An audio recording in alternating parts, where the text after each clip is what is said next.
আপা, আমরা যতদূর জেনেছি যে বাজেটের ট্যাক্সেশন সংক্রান্ত যে সিদ্ধান্তগুলো, তাতে বিদেশি বিনিয়োগটাকে মাননীয় অর্থমন্ত্রী খুবই উৎসাহিত করতেছেন এবং এখানে কিছু কিছু ব্যারিয়ার তিনি তুলে দিয়েছেন। একটা আমি জানি যে আইসিটি সেক্টরে ইনভেস্ট করলে আগে যেমন 49% পর্যন্ত শেয়ার হোল্ড করা যেত, সেই সীমাটা তিনি তুলে দিতে চাচ্ছেন। তার মানে বিনিয়োগকে তিনি আনতে চান, কিন্তু বিনিয়োগের পরিবেশ নিয়ে একটু আগে আপনি যেটা বললেন, ইজ অফ ডুইং বিজনেস এবং আদার্স যে ফ্যাক্টরগুলো আছে, সেটার সংস্কার বা সমাধান না করে শুধু বিনিয়োগ আনতে চাই, এই আকাঙ্ক্ষাটা কতটুকু রেজাল্ট দেবে বলে মনে হয়? আমরা কিন্তু গত বেশ কয়েক দশক ধরেই খুব সুন্দর করে দোকান সাজিয়ে বসে আছি, কেউ আসছেন না। কেন আসছেন না সেটা কিন্তু নিবিড়ভাবে আমরা পর্যবেক্ষণ করছি না। আমরা বলছি ভিয়েতনামের চেয়ে আমাদের এটা ভালো, থাইল্যান্ডের চেয়ে আমাদের ওটা ভালো, ইন্দোনেশিয়ার চেয়ে অমুকটা ভালো, অথচ আমাদেরই দেশের ছেলে কালকে দেখলাম ভারতবর্ষে আমাদের যা মানে বাজেট, তার প্রায় অর্ধেকের কাছাকাছি অর্থ বিনিয়োগ করার জন্য একটা প্রস্তাব করেছেন। আমাদের দেশে করছেন না কেন?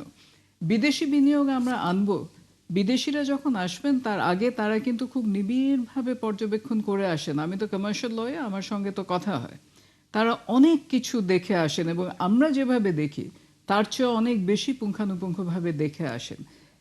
স্থানীয় ব্যবসায়ের পরিবেশ যদি ভালো না হয়, বিদেশিরা আসবেন না, স্বভাবতই আসবেন না। এবং স্থানীয় ব্যবসার পরিবেশ ভালো তখনই হবে যখন আমি আজকে বসে জানতে পারি যে আগামী 5 বছর আমার পলিসিটা কোন দিকে পলিসি যাচ্ছে। একই রকম থাকবে। আমি কালকে সকালে উঠে দেখব না যে পলিসির এমন একটা পরিবর্তন হয়ে গেছে যে যে ভিত্তিতে আমি ব্যবসা শুরু করলাম তার সঙ্গে আর রিয়ালিটির কোনো সম্পর্ক নেই। কাজে এই জিনিসটাকে ভালো করে দেখতে হবে। আমির খসরু মাহমুদ চৌধুরী সাহেব আমার অত্যন্ত শ্রদ্ধেয়। আপনি জানেন যে আমাদের এমসিসিআর বাজেট প্রোগ্রামেও বহুবার এসেছেন যখন বিরোধী পক্ষে ছিলেন। তিনি নিজেও ব্যবসায়ী, তিনি ভালো করে জানেন যে ওয়্যার দ্য শু পিঞ্চেস, আমাদের ব্যথাটা কোথায় লাগে। এবং সেটা লাগে যখন আমরা একটা অ্যাপ্লিকেশন করি, হ্যাঁও বলে না, নাও বলে না, 12 মাস ফেলে রাখে। এটা, এবং এটা আমি মানে 12 মাস এমনি বলছি না, নিজে মানে অভিজ্ঞতা থেকেই বলছি।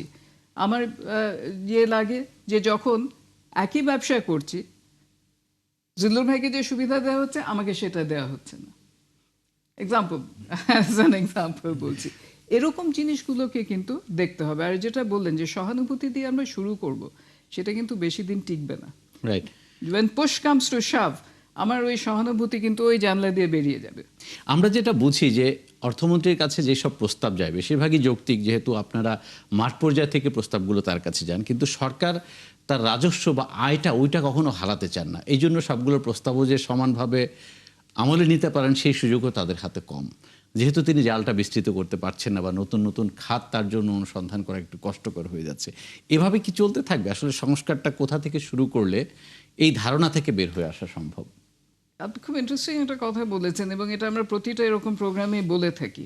দুদিন আগে আমি একটা বোধহয় ফেসবুক না পত্রিকায় দেখলাম একজন বলছেন যে বাংলাদেশের রাজস্ব কর্মকর্তা বা রেভিনিউ অফিসার প্রধানমন্ত্রীকেও পাত্তা দেন না, নাগরিককেও পাত্তা দেন না, কাউকেই পাত্তা দেন না। কেন? টাকা তার হাতে, টাকাটা আয় করে বা জোগাড় করে এনে তিনি দেবেন।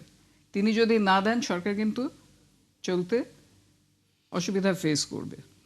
এই জিনিসটাকে বদলে দিতে হবে এবং এটার জন্য যদি খুব ড্রাস্টিক ডিসরাপটিভ চেঞ্জ করতে হয়, বাংলাদেশ তো পৃথিবীর একমাত্র দেশ না যেখানে রেভিনিউ কালেকশন হয়। আরও তো 180টা 188টা দেশ আছে পৃথিবীতে। আমরা সেখানকার গুড প্র্যাকটিসেসগুলো এনে আমাদের মতো করে সাজিয়ে করতে পারবো না কেন? এখানে গুডউইলের এবং পলিটিক্যাল গুডউইলের একান্ত প্রয়োজন। একটা বছর কোমর কষে, 2 বছর কোমর কষে সরকার যদি বলেন যে 2 বছর কষ্ট হবে, আমরা করব, then we will move on to this.